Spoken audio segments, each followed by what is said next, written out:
நிறைவாழ்வு AG சபை வழங்கும் morning மன்னாவிற்கு உங்களை அன்போடு வரவேற்கிறோம். கர்த்தருடைய பரிசுத்த நாமம் மகிமைப்படுவதாக. இந்த நாளிலே உங்களை சந்திப்பதிலே மிகுந்த சந்தோஷம்.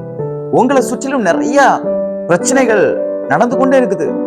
அப்போ உங்களுக்குள்ள ஒரு சின்ன சந்தேகம் வருது, நம்ம இதுக்கு மேல பிழைப்போமா, இதுக்கு மேல நம்மளால உயிரோட இருக்க முடியுமா, தலைக்கு மேல பிரச்சனை போச்சு சார், எனக்கு நம்பிக்கை இல்லை, என் குடும்பம் ஒண்ணுமில்லாம போயிடுச்சு, என் பிசினஸ் ஒண்ணுமில்லாம போயிடுச்சு, என் பிள்ளைங்க ஒண்ணுமில்லாம போயிட்டாங்க, என் வேலை ஒண்ணுமே இல்லாம போயிடுச்சு, என் சரீரம் ஒண்ணுத்துக்கும் உதவாத போல போயிடுச்சு, நான் என்ன பண்றேன்னு எனக்கு தெரியல, இனி என்னால ஒண்ணுமே அதை காம்ப்ரமைஸ் பண்ண முடியாது, இனி என்னால அதை கட்டி எழுப்ப முடியாது அப்படின்னு சொல்லி ரொம்ப சோர்வோடு கூட இருக்கீங்களா? கர்த்தர் உங்களோட பேசுகிறார். அப்போஸ்தலர் நடவடிக்கைகள் 27ஆம் அதிகாரத்துல 25வது வசனத்தினுடைய மைய பகுதி இப்படியாக பவுல் சொல்கிறார், எனக்கு சொல்லப்பட்ட பிரகாரமாகவே நடக்கும், எனக்கு சொல்லப்பட்ட பிரகாரம் படியாகவே நடக்கும் என்று பவுல் கப்பல்ல உயிருக்கு போராடி கொண்டிருக்கிற அந்த கூட்டத்துக்கு மத்தியில இருந்து கொண்டு இந்த வார்த்தையை சொல்றார்.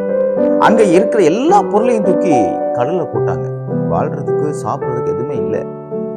ஒரே வார்த்தையில சொல்ல போனா உயிர் பிழைப்பமா அப்படிங்கிற ஒரு பெரிய கேள்வி இருந்துச்சு. ஆனா தேவன் இந்த பவுலோட பேசினார், பவுலே நீ பயப்படாத, நாளைக்கு நீ ராயனுக்கு முன்னாடி போய் நிக்கிறதுக்குரிய எல்லா ஏற்பாடுகளும் நான் செஞ்சுட்டேன், அது மட்டும் கிடையாது, நீ மட்டும் பிழைக்க போறது கிடையாது, உன் நிமித்தம் இந்த கூட்டத்தில் இருக்கிற அநேகர், இந்த கூட்டத்தில் இருக்கிற எல்லாரும் பிழைப்பார்கள் என்று கர்த்தர் பவுலோட பேசுறார். நம்பிக்கை இருக்குமாங்க? நம்பிக்கை இருக்குமா? எல்லாம் அழிஞ்சு போயிடுச்சு, ஒண்ணுமே இல்லை, நம்பிக்கைக்கு கரையும் தெரியல, காற்றும் நிக்கல, படகும் உடையக்கூடிய சூழல் இருக்குது.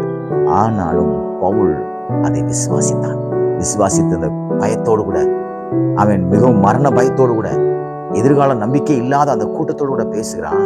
இந்த ஆண்டவர் என்னோட பேசியிருக்கிறார், அவர் என்ன சொல்லியிருக்கிறாரோ அது நிச்சயமா நடக்கும். அதே போலதாங்க வாழ்க்கையில உங்களுக்கு போராட்டங்கள் இருக்கலாம், நிம்மதியற்ற நிலைமை இருக்கலாம், எல்லாம் வாசோட்டா இருக்கலாம், எதுவுமே உங்க கையில இல்லாம இருக்கலாம், ஒரு ஆதாரம் கூட இல்லாம இருக்கலாம், இனி எனக்கு ஒரு நம்பிக்கை இல்லை, அவ்வளவுதான் கூட ஒரு ஹோப்லெஸ் லைஃபை கூட வாழ்க்கை போயிட்டு இருக்கலாம். இன்னைக்கு கர்த்தர் ஒரு புது நம்பிக்கை கொடுத்து சொல்றாரு, நான் இதுக்கு முன்னாடி உனக்கு என்னெல்லாம் வார்த்தைகளை பேசிக்கணும் அத்தனை வார்த்தைகளிலும் ஒன்றை கூட தரையில விழாதபடிக்கு அப்படியே நிறைவேற்றி கொடுப்பேன் என்று கர்த்தர் சொன்னார். விசுவாசிக்கிறீங்களா? சூழ்நிலையை பார்க்காதீங்க, வார்த்தையை கவனிங்க, சூழ்நிலையை மாற்றுகிற தேவனை பாருங்கள், உங்களுக்கு சொன்னபடியே நடக்கும்.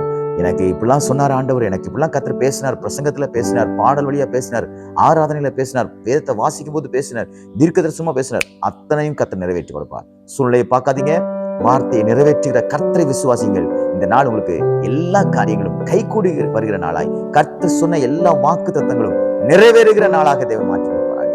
God bless you.